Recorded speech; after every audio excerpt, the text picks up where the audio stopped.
Hello बच्चों, स्वागत है आपका हैप्टिक स्टडी चैनल पे। आज मैं आपको चैप्टर नंबर 6 जंतुओं में जनन का पार्ट 2 कराने जा रहा हूँ।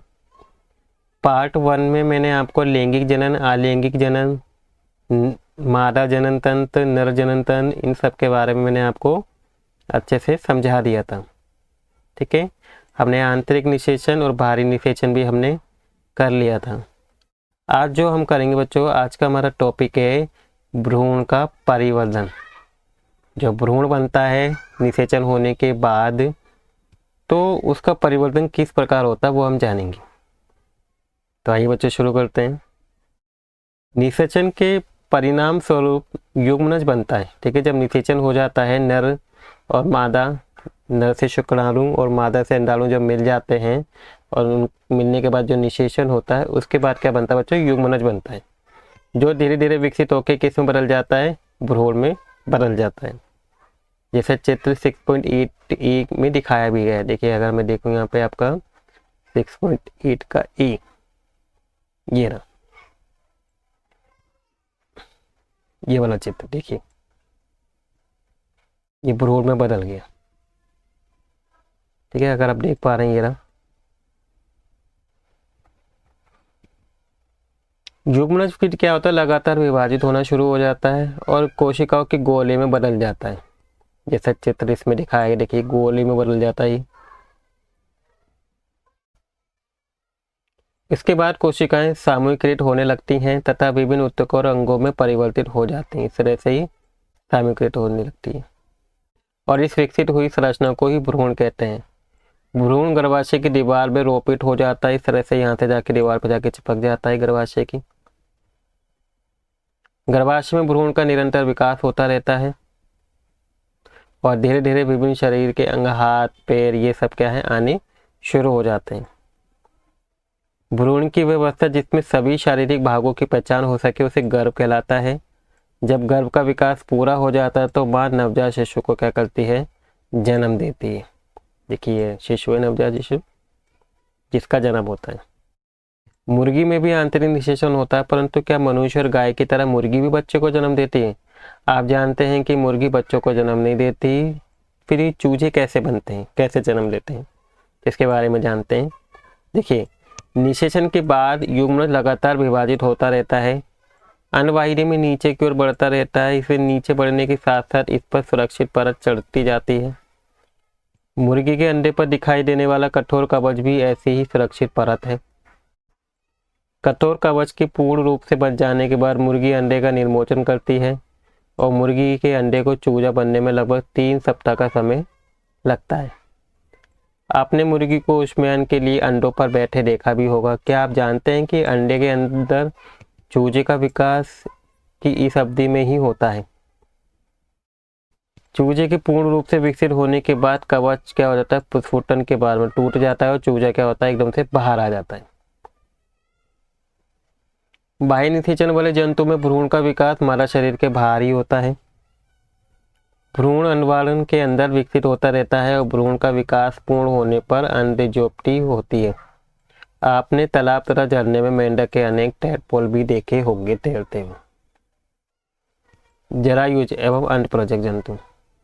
हमने जाना है कि कुछ जंतु विकसित शिशु को जन्म देते हैं, सीधा है ना, सीधा बच्चों को पैदा करते हैं, जबकि कुछ जंतु अंडे देते हैं जो बाद में शिशु में बदल जाते हैं। तो वह जंतु जो सीधे ही शिशु को जन्म देते हैं उन्हें बोलते हैं जरायुज जंतु, और वो जंतु जो अंडे देते हैं उन्हें अनप्रजक जंतु कहा जाता है। ठीक है, कुछ जंतुओं के अंडों का अवलोकन करना सरल है क्योंकि उनकी माँ शरीर के बाहर अंडे देती है, परंतु अब गाय, कुत्ता, बिल्ली अंडे एकत्र नहीं कर सकते। वे इसलिए क्योंकि वे अंडे ही नहीं देते। इनमें माँ पूर्ण विकसित शिशु को ही जन्म देती है और ये जरायुज जंतु के उदाहरण है। अब आता है बच्चों अगला टॉपिक, शिशु से वैक्स।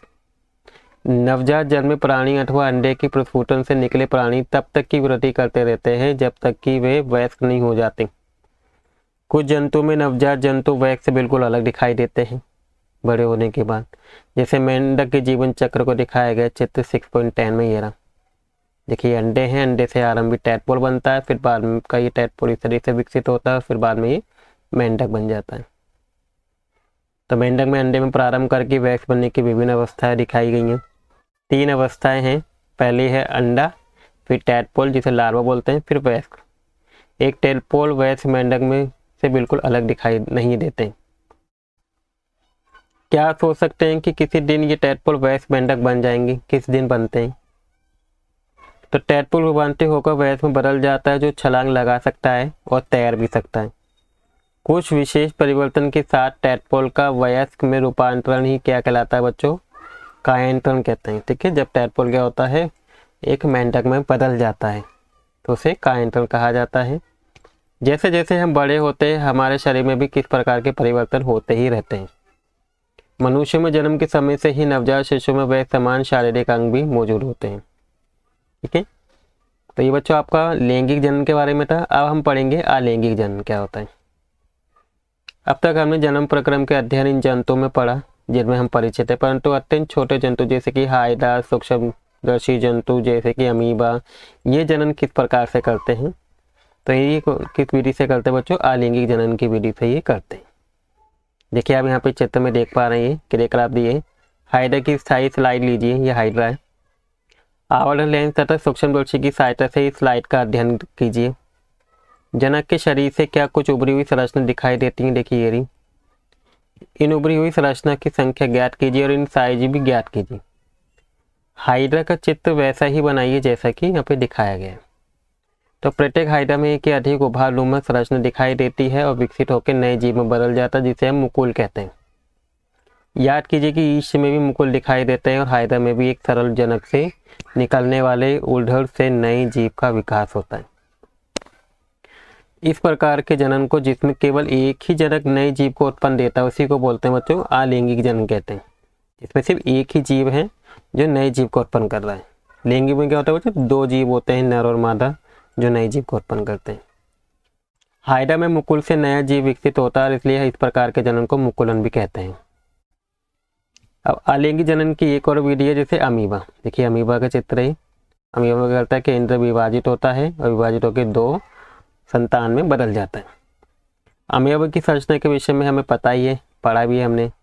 आपको इस मालूम होगा कि अमीबा एक कोशिकीय जीव है। इसमें केंद्र के 2 भागों में विभाजित हो जाता है और जनन के लिए शुरू हो जाती है, जैसे यहाँ पे हो रहा है।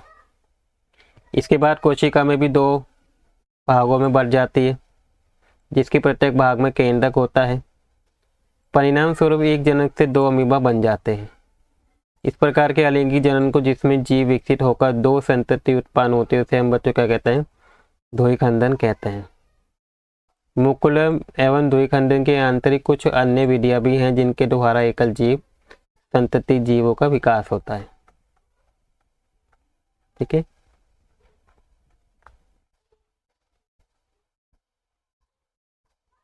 तो ये था बच्चों आपका चैप्टर। अब इसमें एक आपके ये डॉली की कहानी क्लोन है, इसके बारे में भी हम जान पड़ते हैं। ठीक है, तो देखिए किसी समरूप कोशिका किसी अन्य जीवित भाग अथवा संपूर्ण जीव की कृत्रिम रूप से उत्पन्न करने की प्रक्रिया क्या कहलाती है? क्लोनिंग कहलाती है। किसी जंतु की सफलतापूर्वक क्लोनिंग सर्वप्रथम इयान विल्मट और इनके सहयोगी ने एडिनबर्ग स्कॉटलैंड के रोजनिंग इंस्टीट्यूट में की थी। उन्होंने एक भेड़ को क्या किया? क्लोन किया, जिसका नाम डॉली रखा गया, जैसे चित्र में दिखाया गया। ये क्लोन किया गया था। डॉली का जन्म 5 जुलाई 1996 को हुआ था और ये क्लोन किया जाने वाला पहला स्तनधारी जानवर था। डॉली की क्लोनिंग करते समय फीन डोरसेट नामक मादा भेड़ की स्तन ग्रंथि में से एक कोशिका एकत्र की गई।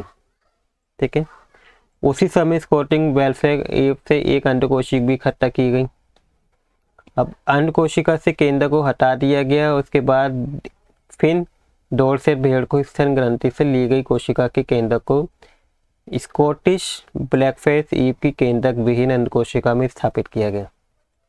इस प्रकार अंडकोशिका को स्कॉटिश वेलफेयर ईव में रोपित किया गया और अंडकोशिका का विकास एवं परिवर्तन सामान्य रूप से हुआ तथा अंततः डॉली का जन्म हुआ।